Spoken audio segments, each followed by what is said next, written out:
दोस्तों, आप सभी का एक बार फिर से आपके YouTube चैनल में स्वागत है। Discover our knowledge with Prabhakar.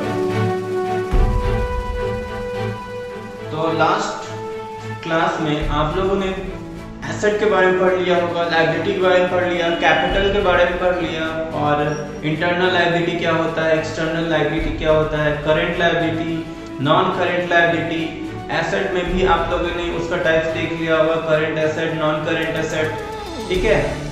Fictitious asset और नॉमिनल एसेट भी आप लोगों ने देख लिया।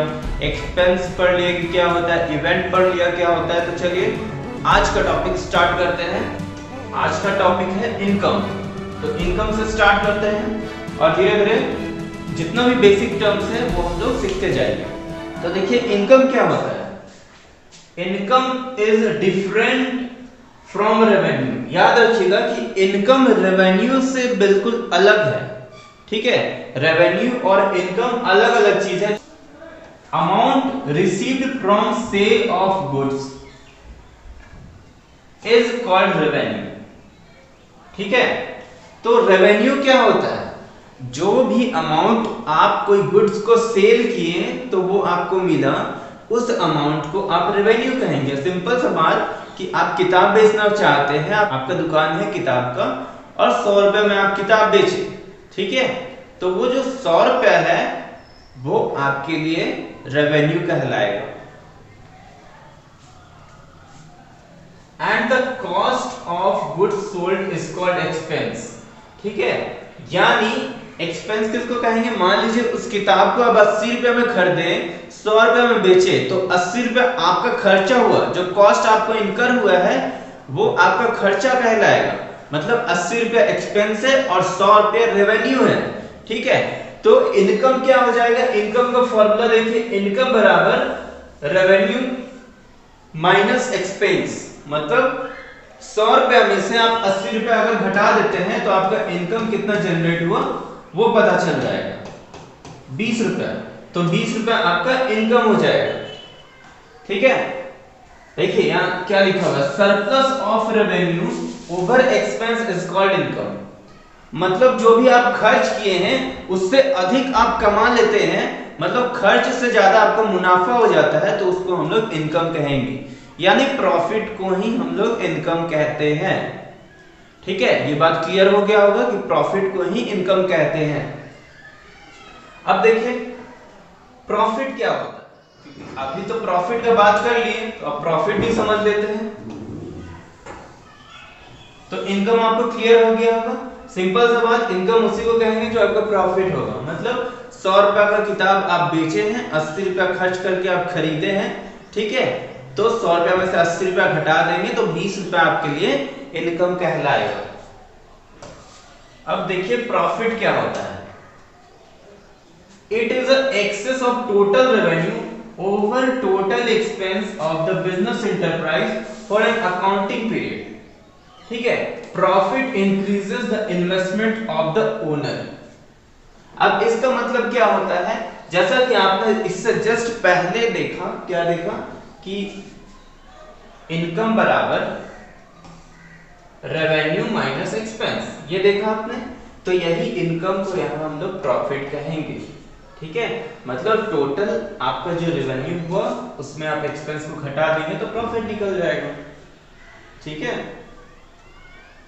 अब ये भी हो सकता है कि देखिए उस किताब को आप 80 रुपए में खरीदे, लेकिन 5 रुपए आपका कॉस्ट लग गया वहां से लाने में, यानी 5 रुपया आपका ट्रांसपोर्टेशन कॉस्ट लगा है।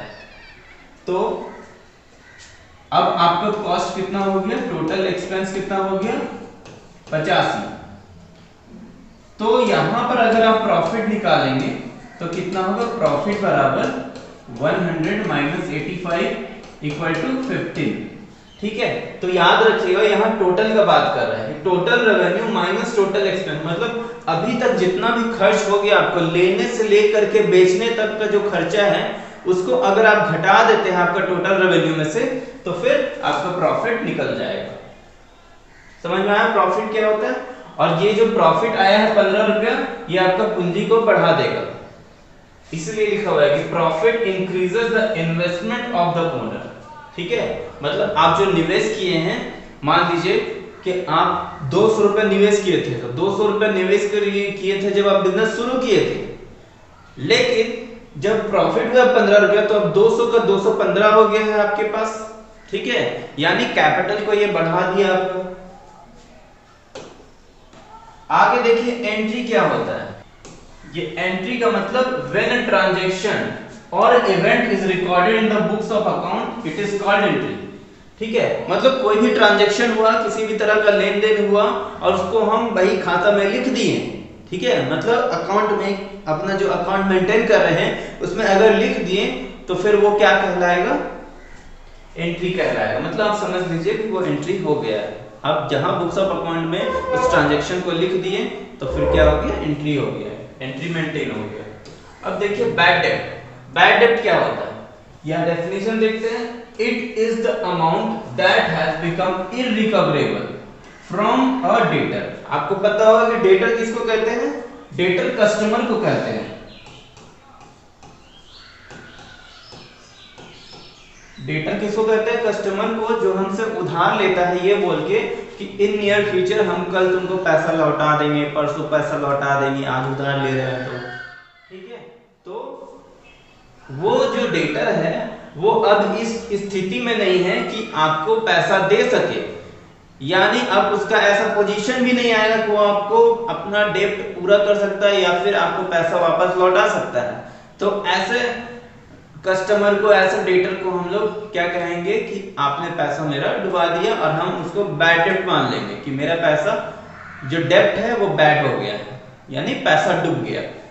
अब सिंपल सा समझिए कि आप किसी को उधार दिए और आपको लग रहा है कि अब वो पैसा देने का स्थिति में नहीं है, तो वो पैसा अब आपका बैड डेब्ट में चला जाएगा। ठीक है, यानी ये लॉस हो जाएगा आपको बिजनेस में। ठीक है, अब आपको बैड डेब्ट क्लियर हो गया होगा।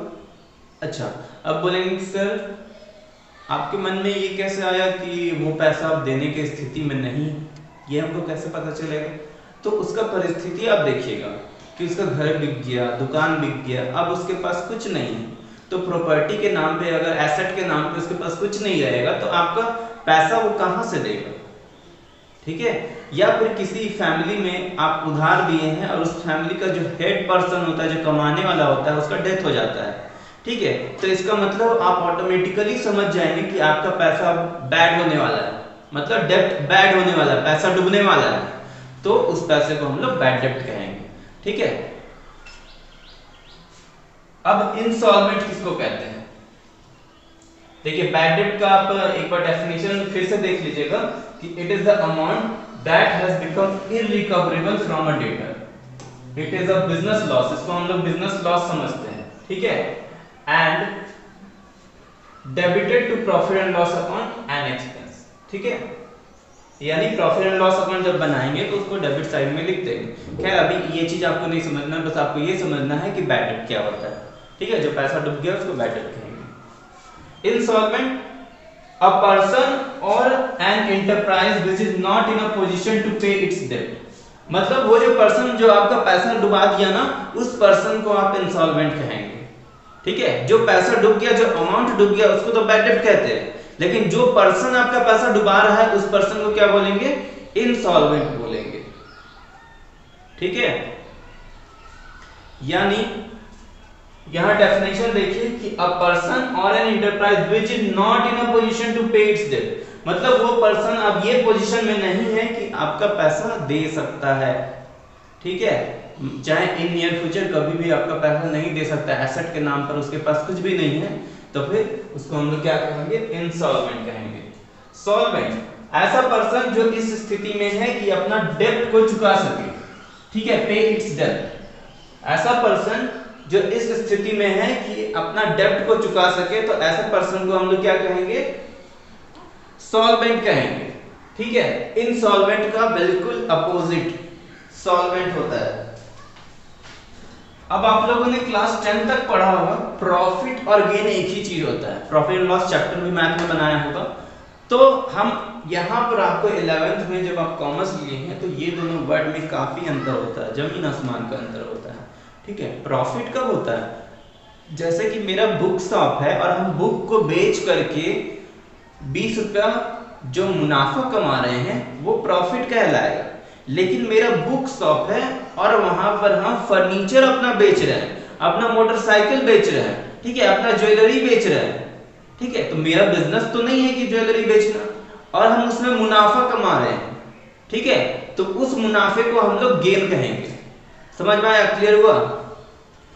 मतलब आप जिस चीज का बिजनेस करते हैं अगर उस चीज को सेल करते हैं, ठीक है, तो आपको प्रॉफिट होगा। लेकिन जिस चीज का बिजनेस नहीं करते हैं और उसको सेल करते हैं और आपको मुनाफा होता है यानी लाभ होता है, तो फिर उसको आप क्या कहेंगे? गेन कहेंगे। इसका डेफिनेशन आप देख लीजिए कि it is a monetary benefit, profit or advantage resulting from event or transaction which are incidental. Incidental मतलब आपका बिजनेस नहीं है, आप कभी कभार ये कर रहे हैं, फर्नीचर बेचना, अपना गाड़ी बेचना, ठीक है, अपना ज्वेलरी बेचना, रोज रोज आपका काम नहीं है बेचने का। Incidental to business such as sale of fixed asset. देखिए सेल ऑफ फिक्स्ड एसेट बोल दिया गया। फिक्स्ड एसेट तो आपको पता होगा क्या होगा, नॉन करंट एसेट होता है जो लंबे समय तक आपके पास होता है, जैसे machinery, plant, furniture, vehicle, computer, ये सारा चीज क्या है? फिक्स्ड एसेट है। ये सबको अगर आप सेल करते हैं तो जो मुनाफा होता है, जो लाभ होता है, उसको क्या कहेंगे? गेन कहेंगे, क्योंकि आपका बिजनेस नहीं है वो। Winning a court case, appropriation in the value of asset, मतलब कोई एसेट का वैल्यू बढ़ जाना भी गेन है। जैसे कि आप कहीं इन्वेस्टमेंट किए हैं, कहीं निवेश किए हैं, शेयर में पैसा लगाए हैं, आप 1000 शेयर में पैसा लगाए और आज वो 10,000 हो गया, तो वो जो 9,000 है ना, वो आपके लिए गेन कहलाएगा, प्रॉफिट नहीं कहलाएगा। प्रॉफिट तभी कहलाएगा जब आप उसका बिजनेस करते हैं, ठीक है। अब वही एग्जांपल अगर आप फर्नीचर दुकान वाले का देखते हैं ना, कि मेरा दुकान फर्नीचर का है और हम फर्नीचर बेचते हैं और उसमें फायदा हमको 5,000 होता है, तो उस फायदा को प्रॉफिट कहेंगे, क्योंकि मेरा बिजनेस ही फर्नीचर का है। लेकिन फर्नीचर का दुकान में अगर हम किताब बेचते हैं और उसमें हमको फायदा हो जाता है, तो फिर उसको हम लोग गेन कहेंगे, क्योंकि मेरा बिजनेस किताब बेचना नहीं है, मेरा बिजनेस फर्नीचर का है। क्लियर हुआ? अब देखिए लॉस क्या होता है। When total expense exceeds total revenue, it is called loss। मतलब टोटल खर्चा जो है ना आपका, वो ज्यादा बढ़ गया है टोटल रेवेन्यू से। यानी सिंपल सा बात समझिए कि आप जो किताब खरीदे हैं 100 रुपए में खरीदे हैं और 80 रुपए में इसको बेच दिए हैं, ठीक है, 80 रुपए में बेचे हैं और खरीदे कितना है? 100 रुपए में, यानी कॉस्ट पड़ा है 100 रुपया और 80 रुपया में बेच दिए हैं। इसका मतलब जो 20 रुपया है वो आपके लिए क्या कहलाएगा? घाटा कहलाएगा ना। ये तो आप घाटे में जा रहे हैं, तो इसीलिए इसको हम लोग लॉस कहते हैं। यहां लिखा हुआ टोटल एक्सपेंस, यानी ये आपका टोटल एक्सपेंस है, exceed total revenue, total revenue से आप इसका ज्यादा हो गया है, मतलब एक्सीड कर गया है, ठीक है। टोटल एक्सपेंस टोटल रेवेन्यू से एक्सीड कर गया, तो फिर ऐसे स्थिति को हम लोग लॉस कहेंगे। और आपका लॉस कितना हुआ? यहाँ पर 20 रुपया हुआ है, ठीक है। आगे देखते हैं परचेज क्या होता है। ये देखिए परचेज का definition, the term purchase is used only for the purchase of goods in which the business deal. हम लोग परचेज तभी कहेंगे उसको जिस चीज का हम डील करते हैं, मतलब बिजनेस मेरा उसी चीज का, जैसे बुक शॉप है मेरा, तो हम बिजनेस क्या चीज का कर रहे हैं? किताब का कर रहे हैं, जिसमें हम किताब बेचते हैं, खरीदते हैं। तो अगर हम किताब खरीदेंगे ना तो उसको हम लोग परचेजेस कहेंगे, ठीक है। मान लीजिए फर्नीचर का दुकान है, तो हम फर्नीचर खरीद रहे हैं बेचने के लिए, तो वो जो खरीदे हैं उसको हम लोग क्या कहेंगे? परचेजेस कहेंगे अकाउंट्स के टर्म में, ठीक है। In case of manufacturing concern, goods means acquiring of raw material for the purpose of conversion into finished product and then sell, ठीक है। अगर मैन्युफैक्चरिंग कंसर्न है, मतलब आपका जो बिजनेस है वो फैक्ट्री है, मान लीजिए आप फैक्ट्री में कुछ बनाते हैं, तो कुछ अगर आप फैक्ट्री में बनाते हैं और कुछ सामान खरीदते हैं तो वो आपके लिए गुड्स कहलाएगा, ठीक है। और जो रॉ मटेरियल आप खरीद रहे हैं ना, ठीक है, वो गुड्स यानी परचेजेस आप उसको कह सकते हैं, क्योंकि आपका मैन्युफैक्चरिंग कंसर्न है, ठीक है। और ऐसा बिजनेस जिसमें आप खरीदते हैं सीधा बेच देते हैं, वो भी परचेजेस। अगर आप फैक्ट्री में कुछ बना रहे हैं तब भी उसको भी हम लोग परचेजेस ही कहेंगे, तो वहां परचेजेस रॉ मटेरियल हो जाए। चलिए परचेज के आगे अब हम लोग बढ़ते हैं।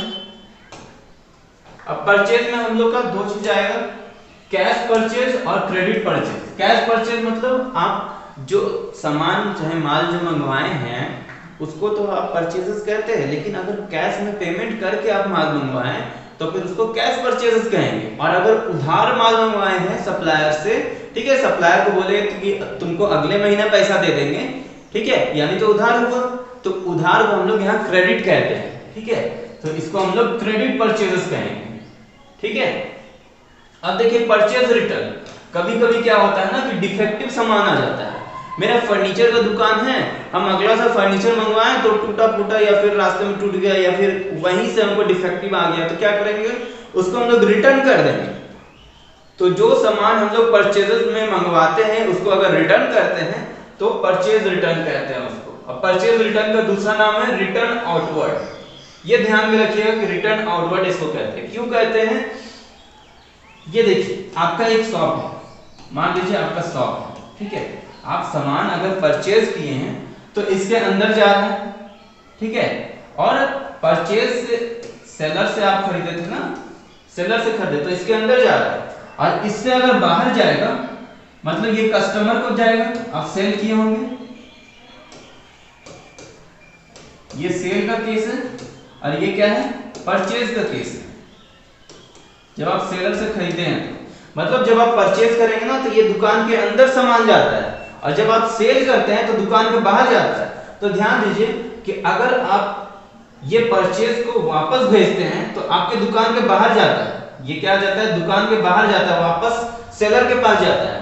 तो इसको हम लोग क्या कहेंगे, परचेज रिटर्न कहेंगे, क्योंकि परचेज नहीं तो वापस गया है, परचेज रिटर्न।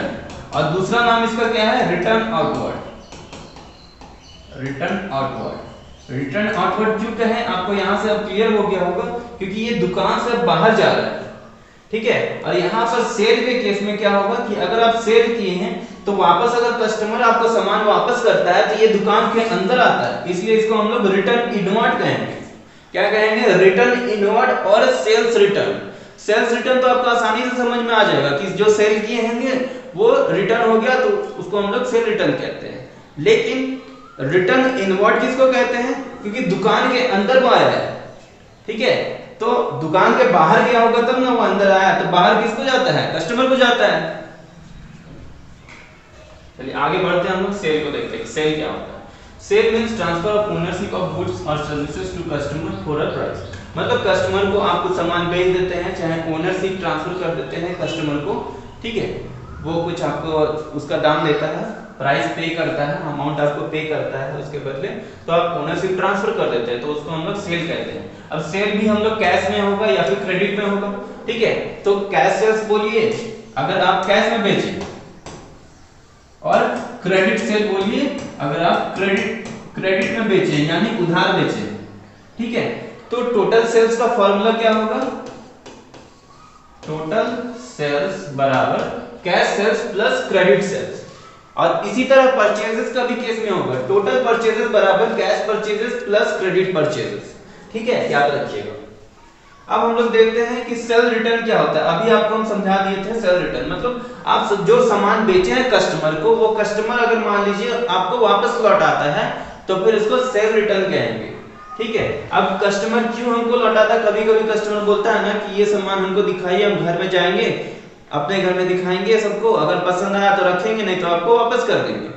तो वो सेल का स्थिति था, लेकिन वो अगर वापस कर देता है तो सेल रिटर्न होता है या फिर रिटर्न इनवर्ड, क्योंकि दुकान के बाहर गया और दुकान के अंदर आया फिर से, तो इसलिए इसको रिटर्न इनवर्ड कहते हैं। इनवर्ड क्यों कहें, मेरे पास वापस आया है कस्टमर से, ठीक है, और अगर सप्लायर को हम वापस करते हैं तो आउटवर्ड होता है, ठीक है, रिटर्न आउटवर्ड। अब देखिए स्टॉक और इन्वेंट्री क्या होता है। स्टॉक और इन्वेंट्री यानी जो माल मेरे पास दुकान में पड़ा हुआ रहता है, गोदाम में पड़ा हुआ रहता है, ठीक है, जिसको हम लोग खरीदे थे बेचने के लिए, ठीक है, लेकिन अभी तक नहीं बिका है, मेरे पास गोदाम में पड़ा हुआ है, तो उसको हम लोग स्टॉक कहेंगे, और अगर उसको हम लोग गिन सकते हैं तो इन्वेंट्री कहेंगे, ठीक है। जैसे एक कार्टून, एक बोरा ऐसा रहता है ना, तो उसको इन्वेंट्री कहते हैं। अब बाकी जिसको काउंट नहीं कर सकते हैं उसको आप स्टॉक कह सकते हैं, ठीक है।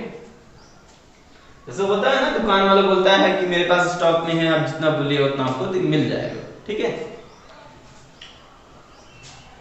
अब देखिए ओपनिंग स्टॉक, स्टॉक को भी बांटा गया है इतना सारा उसका टाइप से, ओपनिंग स्टॉक, क्लोजिंग स्टॉक, ठीक है, stock of raw material, stock of work in progress और स्टॉक ऑफ फिनिश गुड्स, ठीक है।